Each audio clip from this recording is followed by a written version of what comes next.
Welcome again. My name is Samantha Irabor and you're watching Marital Values. For those of you who are new to my channel, Marital Values is where we talk about godly marriage, relationship, love, and things that are important to our lives in general. So if you haven't subscribed yet, I'm asking you to take the opportunity to subscribe and turn on your notification button so you get all my videos as soon as I post them. Like and share my videos, that is very important to me, and give me your feedback. I want to know what you guys think about. I want to know what you guys expect from me as well. Me and my husband today want to talk about what it means for a man to leave his father and his mother and cleave to his wife. From a man's perspective, honey, what does that mean? From a man's perspective,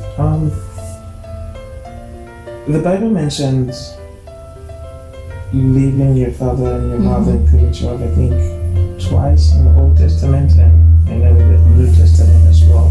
Now, basically, what this would mean is, now, just like a tree would bear fruit and the seeds would fall up and germinate and grow into a different tree and start its own life. So when a man is of age, which varies, and he has been brought up by his parents, now he leaves his father's house, then gets a wife, and starts his own home. So I think that is what it means. So it doesn't necessarily mean that he cuts off his father and mother. It just means he leaves their home and starts his own home. Okay. My husband did mention the fact that it doesn't necessarily mean that he would cut off his whole family just to be with us, be with you, the wife. When you start your own family, you still have your extended family, just like the woman. You're not expected to cut your own parents, your own sisters, because now you're married. However, now that you're married, our families need to understand that we should be allowed the opportunity, the chance, the time to build our own home. How does that happen? They begin to limit their interference in what we have to do in our lives. They begin to limit how often they want to tell us what to do. Now, as a child, it's common for your parents to say, this is what you want to do, or this is what I think you should do. As a married couple now, you're raising your own family. Your parents need to understand that it is not okay for them to still impose the things that they want on you or on your spouse. Now, that doesn't mean they cannot offer advice. They can ask or tell you that your door is open for advice. But just coming to tell your kids that I'm now married what they should do, it's not the best and it's not the right thing. You're not allowing them build their own home the way they deem fit. And I'm thinking that the Bible, God saw this happen. That was why he gave the instruction that a man will leave and cleave to his own wife. What other ways do you think a man can build his own home with his wife, even though he's still not cutting off from his family? And you have their families who are just, they're problematic. Your families who are tough, so to say. How does a man handle that now that he owns his own wife and all that stuff? It could be tough because, family dynamics play a role when it comes to raising a child. Now, the man is raised in a different home than the woman, and when it comes to dealing with extended family members, we need to be wise and careful at the same time, because you don't want to create a hostile environment for your family. So at the end of the day, the best way to deal with it is to set boundaries. And boundaries should be set even before you leave your father's house. Okay. And that is also why it's important for you to leave before you even get married. I'm talking from a man's perspective. The essence of being honest to people is so people understand you, they know you. They know what you like and what you don't like. So when you are in your own home, for a man, it is a natural instinct to want to protect your wife and your children. So when those hostility tends to want to penetrate your walls, you have to, set boundaries. And I do not recommend cutting off your family totally, but if it becomes a necessity, where there's this host or this toxic family member that would not even listen and would not respect your home, I think it would be necessary to just in love, because as Christians we should do things in love, let them know why.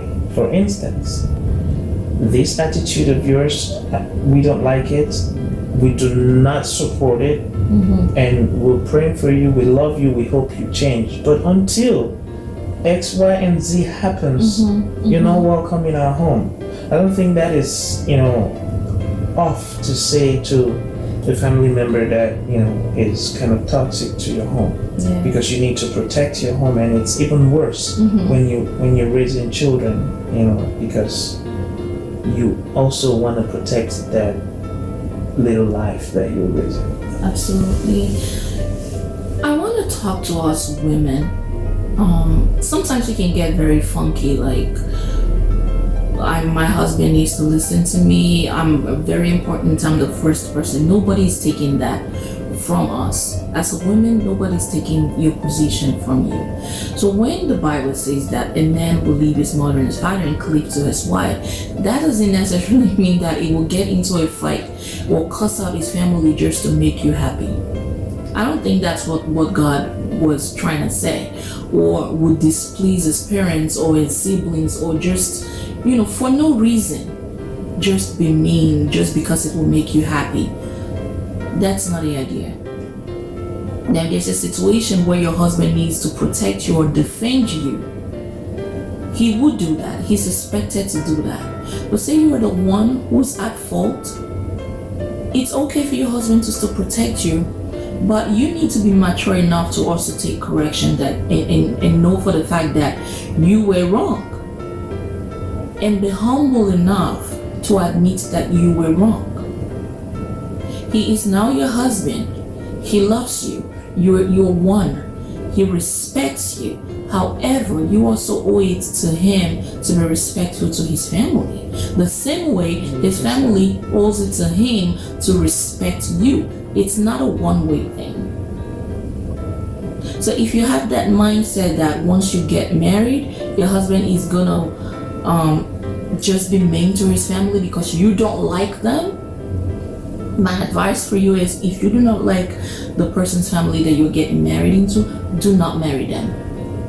Because you will become an object of destruction to that family, and that will not be pleasing to God.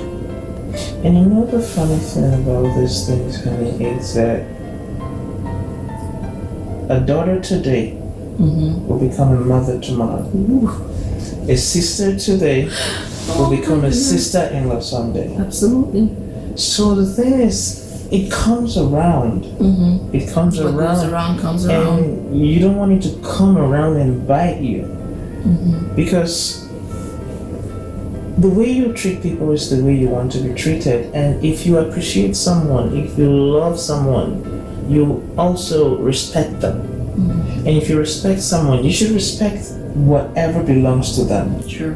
I've always thought that if you can put a my before a thing or a person, then it is your responsibility to take care of them. So if you can say my wife, then it is my responsibility to take care of you.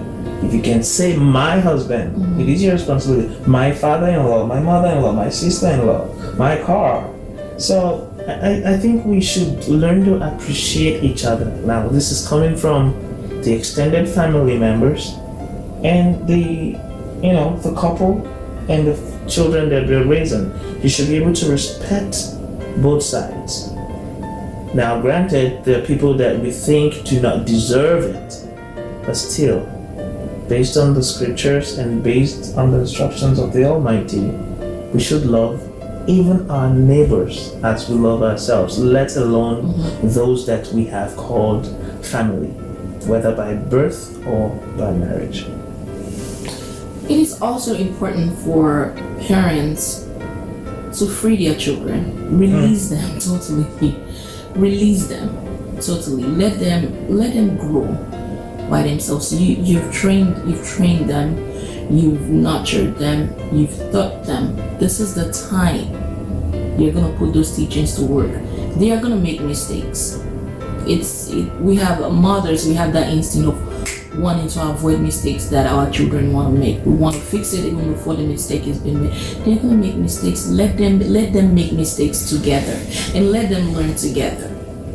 You come in where you see that, okay, this is where I absolutely need to come in. This is where they absolutely need to get my help, and not by and not by imposing. You could ask, what can I do? What do you need me to do? I'm here whenever you need. I'm here whenever you need me. Open that door. Even financially, I'm talking to you parents. Let us learn to fend for ourselves. Let us learn the value of money. When you keep giving children money, not necessarily children now, even as an adult, we're still your children.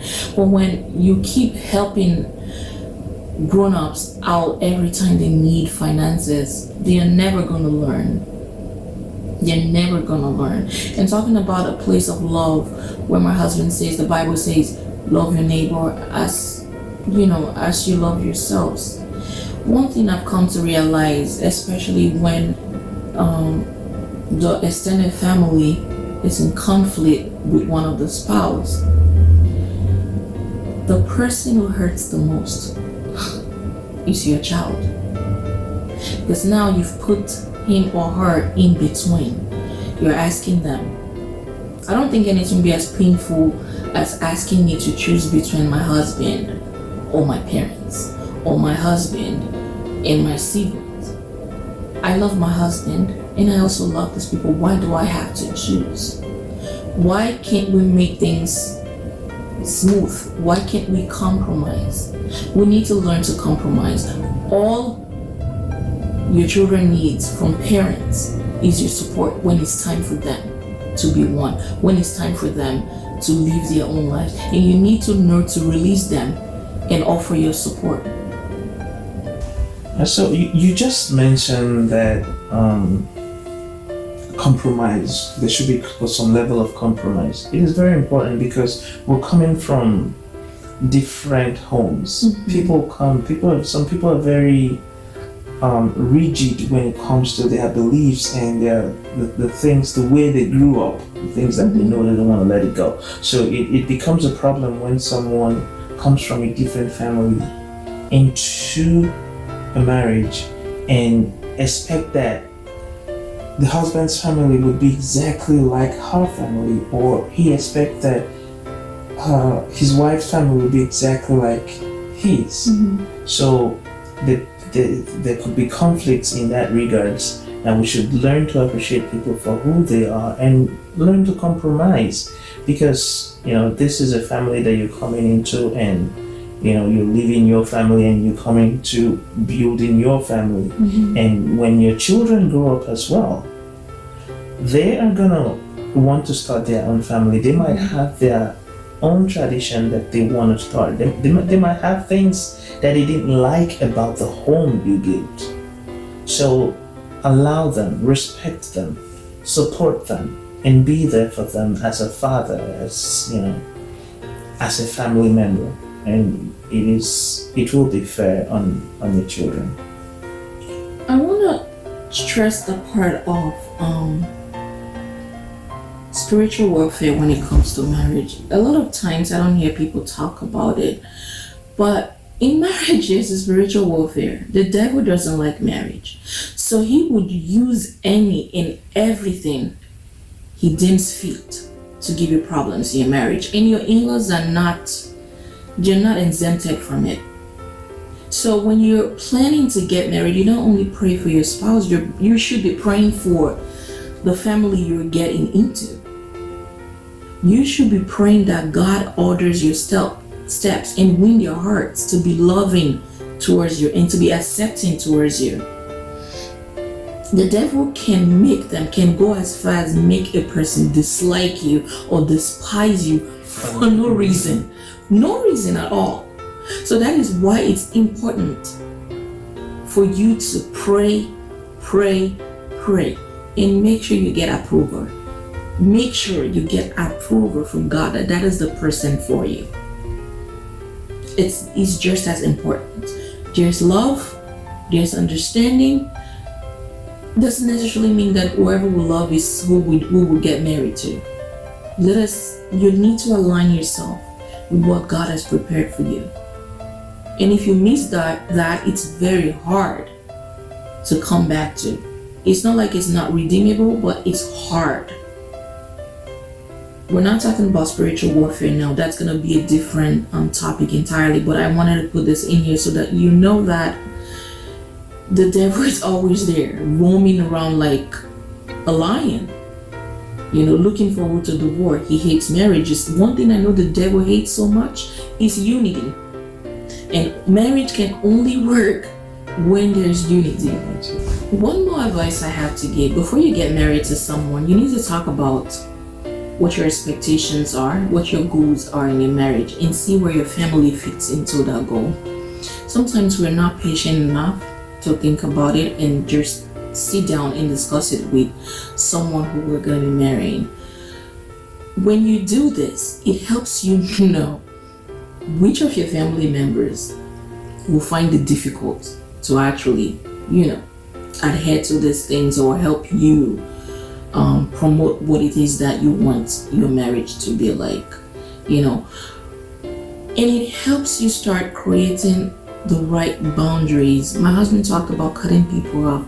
Now, when you leave your father and your mother, and you as a man, you're living on your own, and you're in your fiancé, you've talked about what it is that will be acceptable in your home. You can start creating that boundary even before you get married to her. This helps you avoid that common statement that, well, I think your wife is the one putting you up to this because she never really had a problem with it until you got married. Because I hear that a lot from people when we talk, like, well, my mother-in-law thinks that I'm the one putting my husband up to something. When of a fact, the man actually has a problem with it, but he contained it because he felt like, well, it's really not a big deal, or, protect your wife by setting those boundaries even before you get married. That way, you're not putting her in a war front. They know this is you, even though you know that you are also protecting your wife and speaking her heart, but you don't channel their dislike to her. Because it's easy for a family to forgive their own. And it may take longer for them to forgive someone that is really not theirs by blood, I hope we've learned something today, and I hope we continue to stay blessed. It's been amazing just connecting with you guys. Again, I'm asking that you please subscribe to my channel, like, comment. I like to hear your feedback, and for those who have been very supportive, thank you so much. Thank you. We started this together, and you've been with me. Some of you have prayed for me, some of you have advised me. I appreciate all of it. Until next time, be blessed and stay happy. Bye.